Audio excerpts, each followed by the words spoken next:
Hoje na nossa ecologia explicamos tudo o que você precisa saber sobre as abelhas, um animal muito curioso e importante para a sobrevivência do planeta. Começaremos por explicar o seu ciclo de vida. Preste atenção e tome nota.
Ah, Das 20 mil espécies de abelhas que existem, apenas 5 são capazes de produzir mel.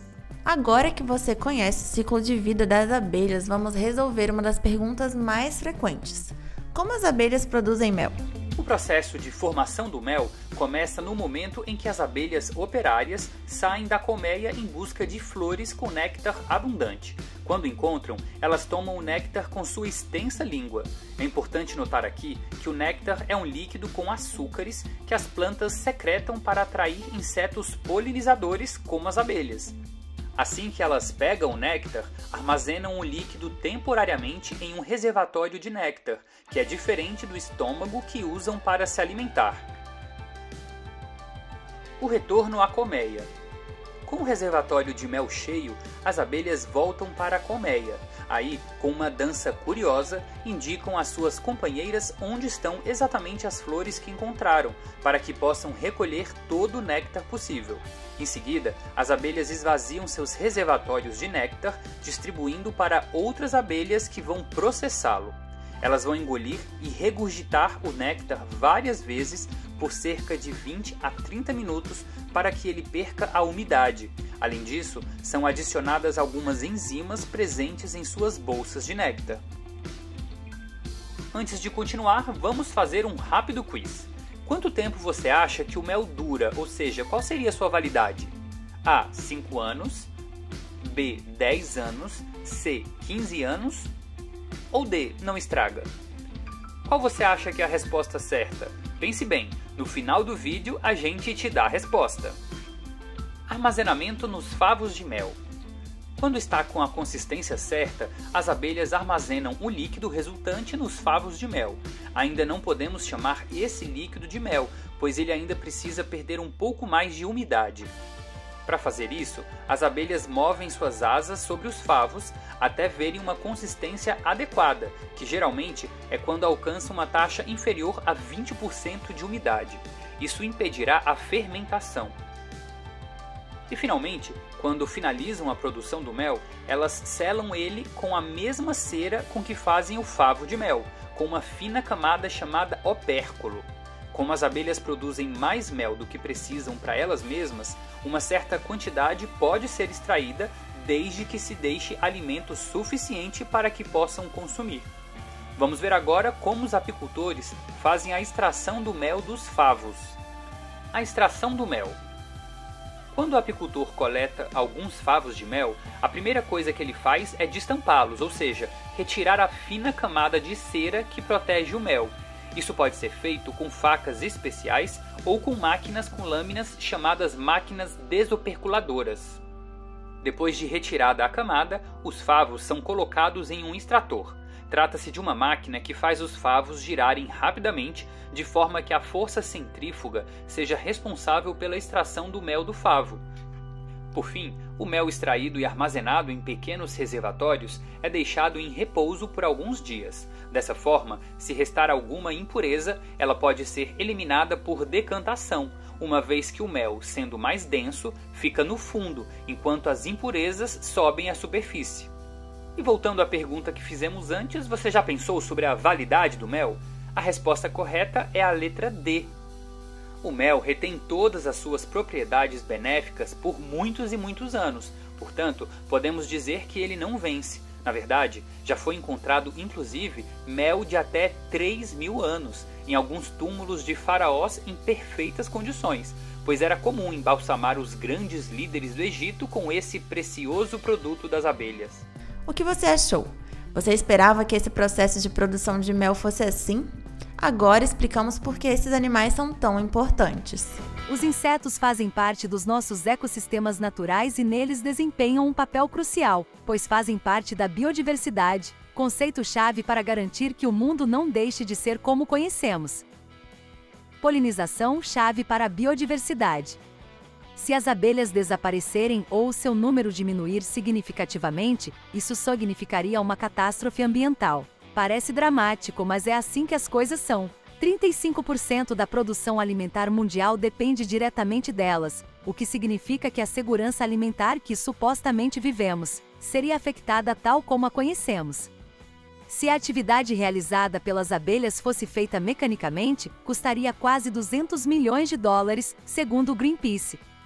Para além do dinheiro da produção de mel e da importância dos polinizadores para aumentar o rendimento das colheitas a nível econômico, o que está em jogo é que as flores sejam polinizadas, algo essencial para a sustentabilidade da agricultura.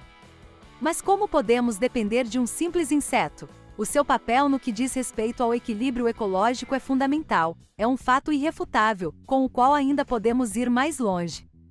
É muito simples, a polinização garante o nascimento de espécies vegetais na Terra. Se estas falharem, a cadeia alimentar também falha. Assim, a polinização resultaria numa perda irremediável de inúmeras espécies animais e vegetais, incluindo a grande maioria daquelas que os seres humanos precisam para garantir sua nutrição. O declínio das abelhas. A população de abelhas está diminuindo, seus principais inimigos, os agrotóxicos. A mesma agricultura intensiva que aproveita sua função polinizadora caminha, portanto, para sua própria extinção, com o agravante de que as abelhas não possuem armas para lutar contra esse inimigo. De acordo com uma pesquisa publicada na revista Nature, nem o zangão comum nem a abelha europeia são capazes de detectar a presença dos 3 pesticidas neonicotinoides mais comuns. O efeito desses agrotóxicos é insano, atua no sistema nervoso, eles enlouquecem, perdem a capacidade de orientação e isso acaba custando-lhes a vida. O que podemos fazer pelas abelhas?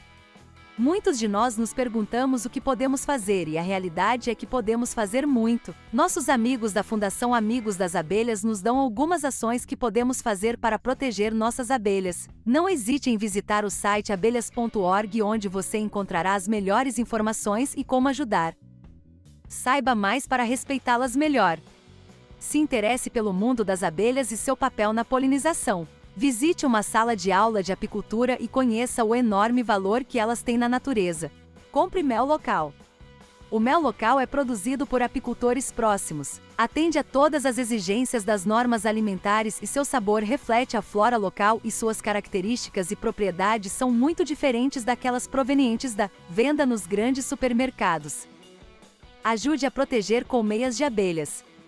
As abelhas em colmeias costumam ser muito calmas e apresentam pouco perigo. Elas só se tornam agressivas se as incomodarmos ou borrifarmos água, devemos deixá-las sozinhas e esperar que um apicultor as leve embora. A Fundação Amigos das Abelhas gerencia corretamente sua remoção, entre em contato com eles.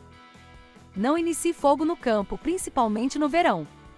Centenas de colmeias são perdidas todos os anos devido aos incêndios florestais, mas o dano ambiental que causam é ainda maior, pois destroem a vida de ecossistemas inteiros que levam décadas para se recuperar. Se você vir algum incêndio, chame os bombeiros. Torne-se um apicultor. A apicultura é um hobby interessante, você comerá mel de suas próprias abelhas. Associações de apicultura e câmaras municipais ministram cursos introdutórios, então outras organizações podem aconselhá-lo. Não hesite em descobrir. Colabore com uma associação. Você sempre pode procurar associações de apicultores nas quais possa colaborar, seja através de doações ou tornando-se voluntário. E este é o nosso guia completo sobre as abelhas. O que você achou? Até a próxima!